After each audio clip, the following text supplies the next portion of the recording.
Hi guys, ito na ang una kong ginawa sa aking mga palaspas guys, mga cross guys. Sadyang dinamihan ko ito guys kasi maraming nagsaad sa akin na hihingi lang daw sila.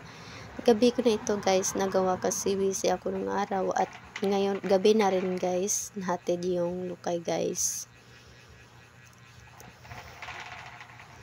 Sabado ko pa ito guys nagawa na pabintitahan na kahapon guys. Ngayon ko lang na-post kasi busy talaga guys.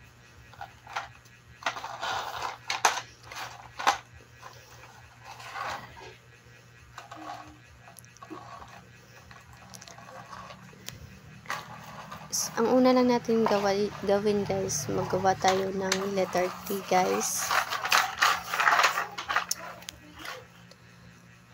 Paikutan lang natin ni guys yung bawat gilid para hindi matanggal guys yung T guys. Pagkatapos guys, ilak lang natin sa likod. Isuksok lang natin guys kahit saan sa likod na hindi matanggal.